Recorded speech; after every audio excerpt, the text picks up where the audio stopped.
Welcome everyone to an all-new Downright Sports, the last show of the summer, somewhat. I'm your host, Brent Reid, the notorious sports critic for The Sports Fan. And if you've never seen the show before, it's a show from a fan's perspective that gives other fans his thoughts and talks like a fan. I don't try to talk like I'm part of the machine, if you will. But today's topic of today's show, we're going to talk about the future of sports, and we're going to end the show talking about the movement in sports for Black Lives Matter and all lives, for that being said.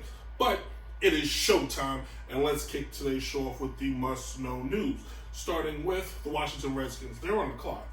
The Washington Redskins have been told by FedEx, Nike, and other sponsors of theirs, it's time for you to change the name.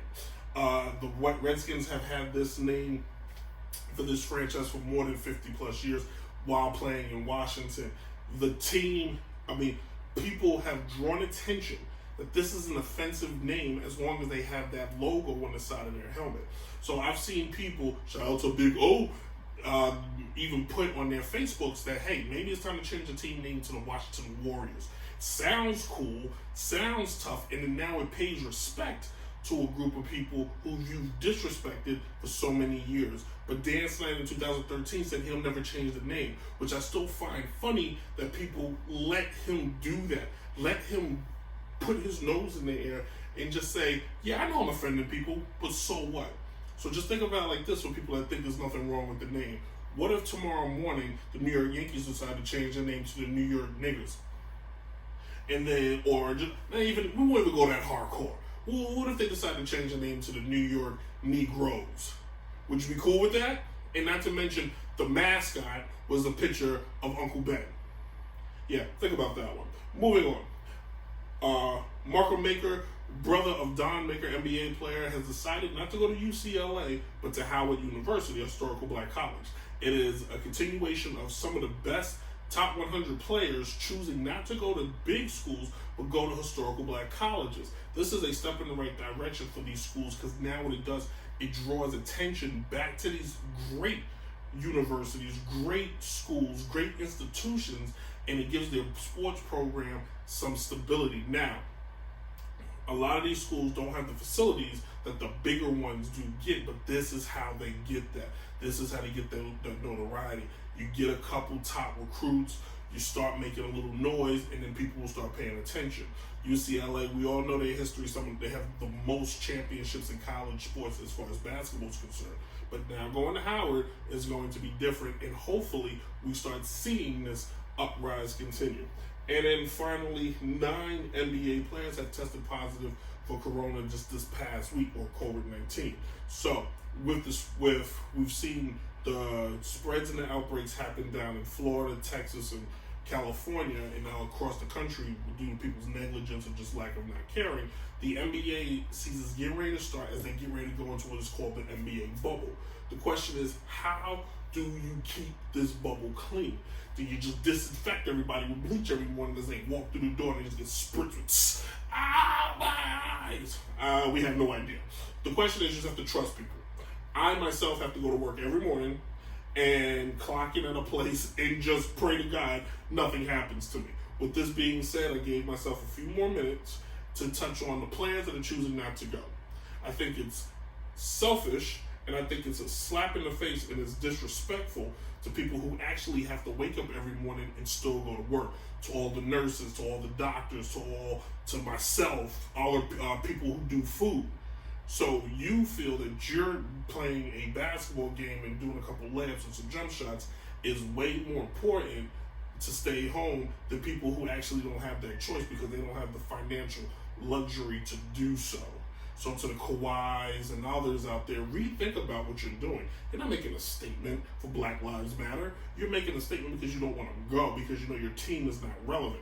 That's why Dwight Howard's on the fence. Look at the players that are choosing not to go. Their teams are not in contention. Think about that. You're not hearing from Joel Embiid, Ben Simmons, Jason Tatum, LeBron James, Kawhi Leonard, Paul George, James Harden. If those guys said they weren't going, now you got a conversation. But Kyrie Irving continues to become numero uno on my list of targets that I'm going to start attacking on my show.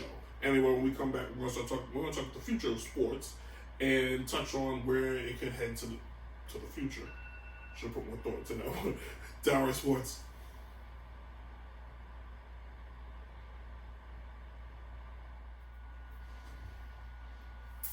All right, here we go. So we all know with Corona, things have changed. And it's not just Corona, but things have changed. And it's a list of things. I decided to end this season with where sports could be heading towards. So let's take a look at the future of sports, shall we? I'm going to put a little thing in there. All right? So, first of all, right now, sports should be returning with baseball, basketball, hockey. Soccer's already going on. Golf is already going on. I digress. But there are no fans. So how can the fan, the person that likes to attend, still feel like they're at the game from their own couch? Well, funny enough, about 5-6 years ago, we all tried to experiment with 3D TV. Seems to kind of died down, like I said back when I worked at Best Buy. But now may be the time to revisit 3D TV, putting people back in with, especially with the virtual reality glasses and stuff like that, whether it's through PlayStation, whether it's Samsung. They were there. They had the ideas, but they were maybe just a little too early, like everything else. Let's go back to it. You put the glasses on, you think you're at the park, you're just going crazy, and the fan now feels excited. You can even, if you want to, maybe charge $2-3 to pretend like you're at the game itself and have a little fun, because now in the 3D world, you don't have to spend tens of thousands of dollars to sit in the front row, because everybody's in the front row, if you will. And then maybe we need to start moving towards a smaller attendance. I know people like the WNBA would like to hear that. When you go away from the 19 to 20,000 seats arenas, maybe you have to shrink it down to 10,000, 15,000. You make it tinier, and you can spread people out a little bit more, and you can give people more space. Maybe you have the rows where it's 4, so you have 4 seats, so a family will sit there, but if you're not a family, you don't get to sit in that 4, and you just do it like that, kind of how the restaurants are doing it. Then you got social media. Why you say social media? Well, maybe even though Facebook is seeming to be very crazy because of some of the stuff that they let out, but what if your Facebook and your Twitter or your Snapchat or your Instagram, and you have the ability where fans can go on Instagram Live, watch the game, they're on the billboard or they're in the stands, and they can, to some degree just yell out, "Hey, we love you," or boo, stuff like, things like that. You have to censor it or have to, please don't do that. But or if you're on Facebook, they can hit a button, just like how you got comments and likes during the game. They can hit a button and they can set off, people can just start, the arena just erupts if everybody's excited, because you can filter the sound effects. I didn't say they were all good ideas, but they were ideas. The other thing for the future of sports, with Black Lives Matter going on and the LGBT community also protesting, you now find yourself in a situation with race and your sexuality plays a part. So now will people start being more sensitive towards race? Will we start seeing more people of color in the front office versus just being in the front lines, if you will? More black owners, more people, more gay people participating in men's sports openly, not closetly, but openly. Will sports become more welcoming? There's no secret that every sports league, the Big Four, that most of the teams are owned by old white guys that were probably born in the 30s or the 40s that are stuck in their ways. Those guys will die soon. And it's up to either the families or the people who inherit the team to start to look in the right direction. With that being said, it's time for the commissioners to start vetting their owners. The commissioner is hired by the owners, but the commissioner's job is to police their league and take care of the participants in that league.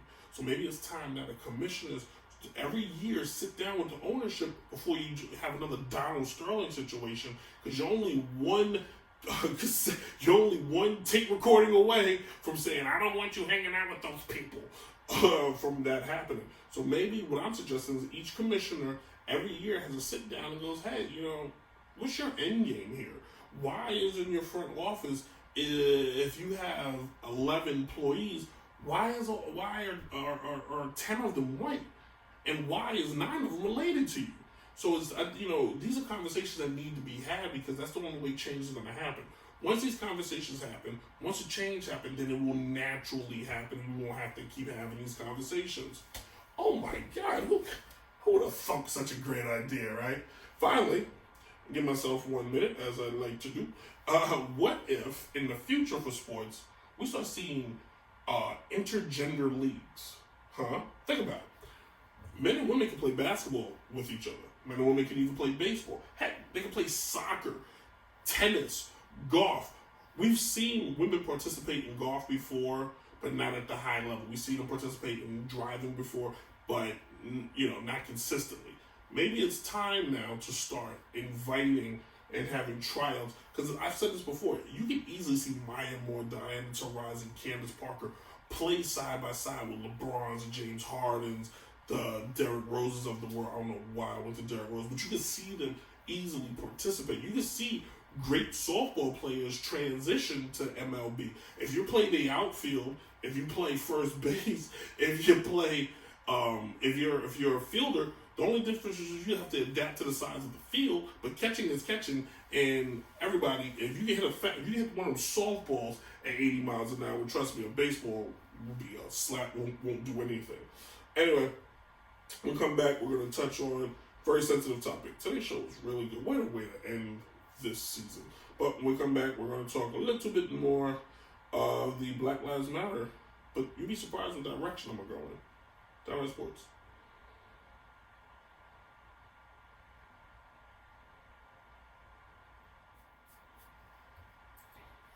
Check it out. So the NFL has decided that week 1 they're going to play what's called the Black Anthem, or the Black National Anthem, which is Lift Every Voice and Sing.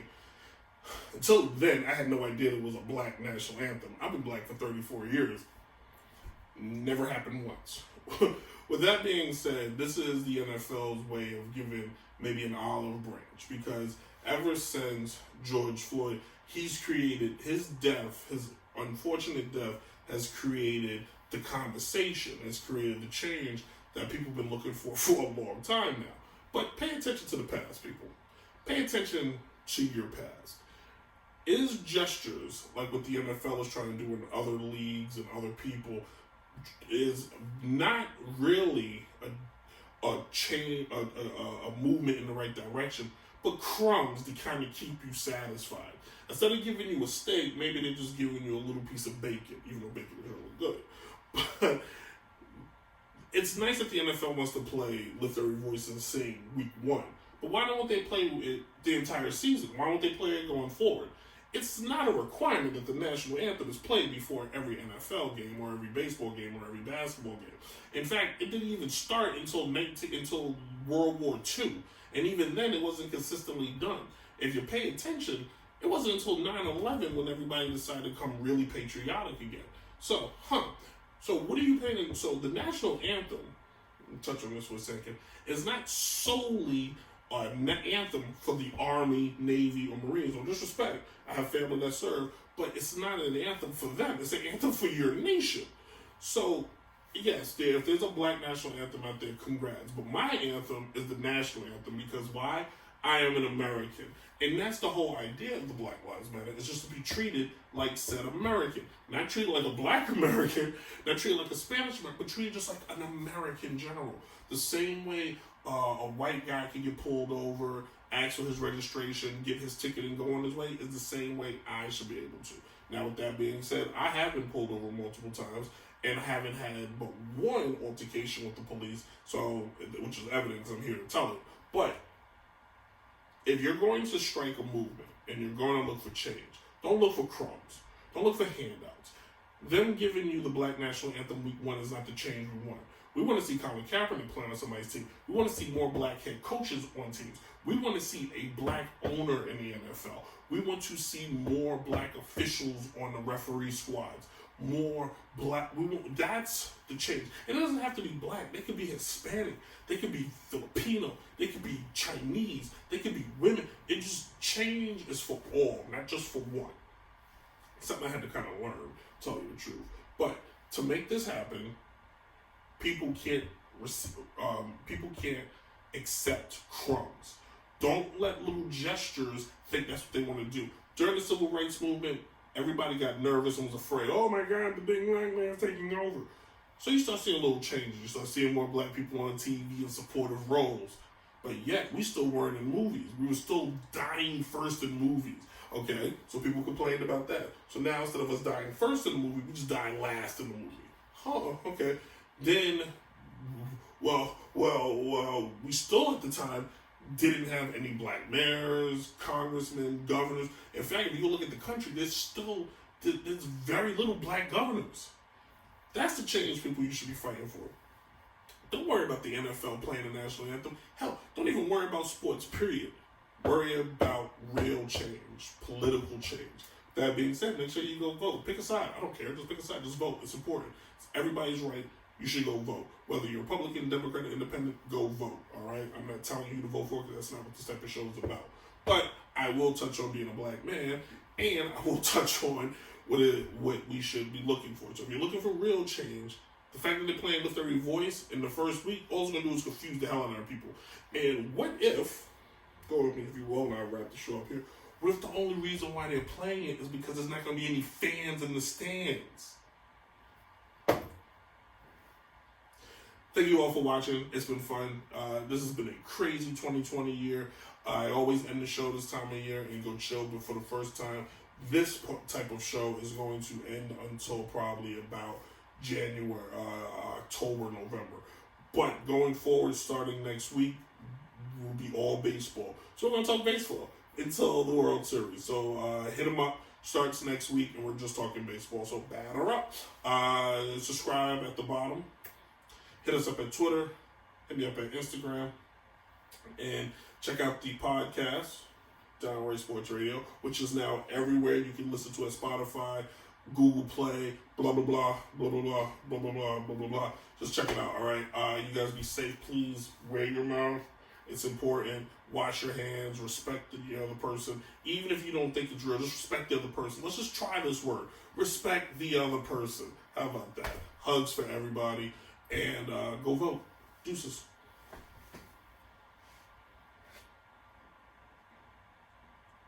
I'm going to get up. You see what I actually wear during the show. How about that?